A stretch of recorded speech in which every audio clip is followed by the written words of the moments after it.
Hello， 大家好，歡迎收睇今集嘅 Dr. Bob 啊！上一集咧同大家講過一個課題叫做罕見肺癌啊嘛，今集咧我哋繼續去深入探討一下，咁揾邊個出嚟講好咧？就揾個權威出嚟講咧，繼續有張醫生，全新醫療健康資訊頻道 Dr. Bob。Doctor 梗係唔係講緊我啦，每一集都會有我阿 Bob 去邀請唔同嘅醫生朋友，去同大家分享下呢個健康啦、醫療啦嘅資訊俾大家噶。關注我哋呢個頻道，一定要 CLSS 啊 ，comment、like、share 同埋 subscribe。張醫生啊，嗱，今集我哋又講到肺癌啦。上一集如果大家有睇到嘅話咧，都講到一個就係 EGFR 嗰個突變型肺癌啦。可唔可以再講多少少 EGFR 呢樣嘢咧？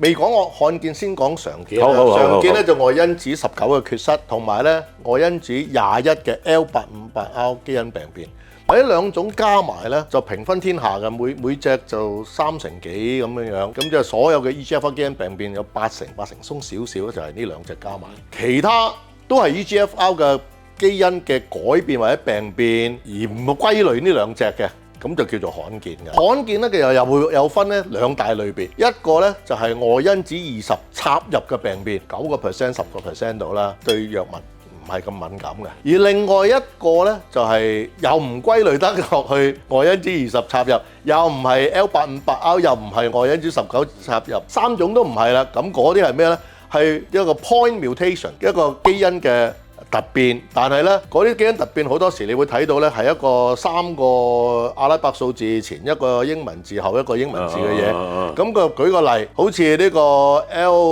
L861Q 啊、G719X 啊呢啲咁啦嚇。咁呢啲係會發生響嗰個外因子18啦，19好少啊。但係20同21都有嘅，咁喺呢啲咁嘅外因子裏邊發生咗一啲 point mutation 一點嘅基因病變咧，亦都係屬於罕有嘅基因病變。當然啦，頭先我已經講咗外因子21嘅都係 point mutation，但係 L858R 咧就零零舍舍係比較常見嘅，但係唔係呢啲咁嘅 number 就唔係嗰隻病變啦。咁啊要睇個編號即係 number，再睇啲英文字母。咁呢啲咁嘅罕有嘅病變咧，亦都唔一定係對常用嘅 EGFR 口服 TKI 標靶藥物咧係敏感。咁當然啦，響第二代嘅 EGFR TKI 咧，起碼有一種咧係比較多呢啲資料，多呢啲經驗，已經見晒文獻，做晒研究㗎啦，回顧性嘅睇㗎啦。咁尤其是日本同台灣出得好多呢方面嘅資料咧，就有一隻咧零零舍舍咧就對呢啲罕有嘅一點嘅基因病變咧，都有一定嘅療效，但係咧個平均嚟講咧，就對其他口服嘅標靶藥物咧個敏感度稍遜於最常有嘅外因子19嘅缺失同埋外因子21嘅 L858R 嘅基因病變嘅。張醫生啊，頭先你都講咗好多啦，呢一啲嘅即係基因病變啊，呢啲EGFR 啦，即係有啲標靶藥可能未必對每一種嘅病變嘅敏感啦。咁有冇啲新嘅突破或者新嘅治療方案係真係幫到手嘅咧？冇錯，有嘅，因為你講得好啱咧。頭先我講嘅嘢正係講明一個現象，就唔係 one size fit all。我哋梗係想盡量 tailor make，盡量係專注性，而專注得嚟咧係嗰樣專注嘅治療最有效，比傳統一個 one size fit all 一隻口服標靶藥第3代，乜都個個都用啦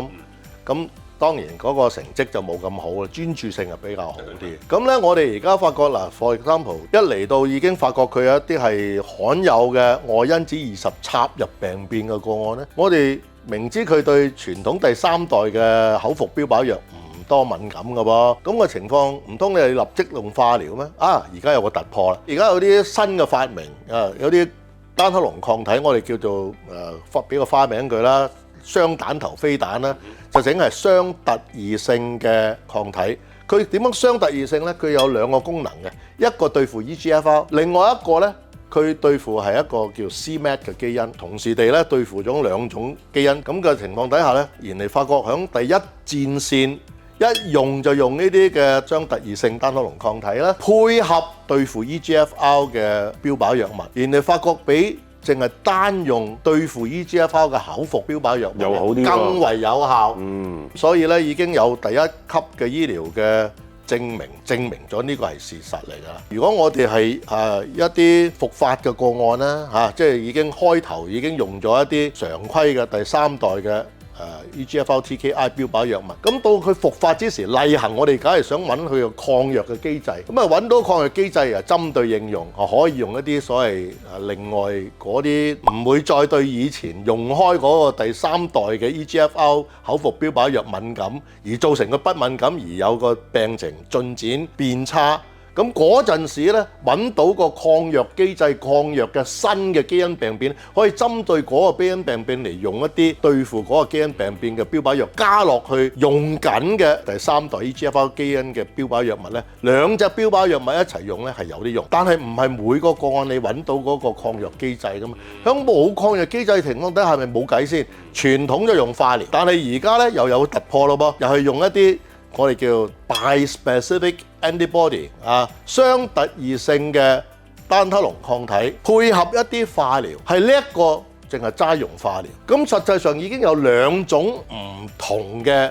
雙特異性嘅單克隆抗體可以喺呢個有抗藥嘅情況底下去使用，去配合化療。一種嘅抗體咧，佢就係同時地對付 EGFR 又對付 c-MET 啦；而另外一種抗體咧，又雙特異性嘅抗體咧，嗰個係單克隆抗體啊，同時對付 EGFR 得嚟咧，佢對付 VEGF，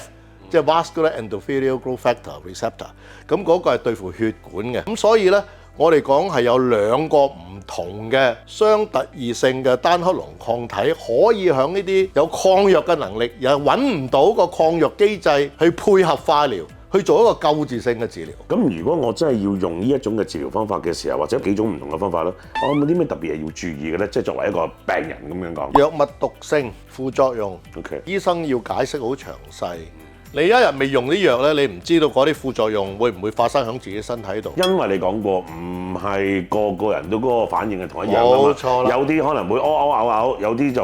冇事喎咁樣，可以係咁㗎嘛，係咪？冇錯，我哋頭先講咗有兩隻嘅所謂雙特異嘅單克隆抗體可以結合落去一啲化療，去作為一個救治性二線或者更後線嘅治療，去救治一啲 EGFR 基因病變響一線用咗標準嘅第三代口服嘅標靶藥物而失敗咗，即係後嚟復發就叫做失敗咧。復發之時咧，就一定有個抗藥嘅能力已經產生咗啦。咁呢個抗藥能力背後咩原因？即係叫抗藥機制，我哋有責任去揾嘅，因為希望針對嗰個機制嚟用藥，可唔可以用另外一種標靶藥去抗一個有抗藥嘅新嘅基因病變？咁呢啲當然係我哋要探討第一個問題啦。咁所以咧，好多時響復發 EGFR 嘅基因病變嘅個案，我哋有責任做二代基因檢測，我揾到嗰個復發嘅腫瘤嘅組織就最理想啦。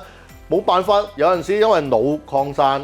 或者其他嘅原因，個拎嗰個組織有困難，就要抽血，即係液體檢測，都要睇個二代基因，去睇下有冇抗藥機制可以利用嗰個機制嚟用到另外一種標靶藥物去孖落本嚟嘅標靶藥物，令到一個有奀咗皮嘅腫瘤重新聽話。就算咁做，你可能揾唔到嘅喎。揾唔到嘅機會亦都唔少嘅，咁嗰啲情況底下，我哋頭先講咗啦，有啲救治嘅方法就係呢啲考慮 bispecific antibody 啦，雙特異性單克隆抗體啦。咁但係呢啲唔係一啲免費午餐，唔係淨係講價錢問題嘅免費喎，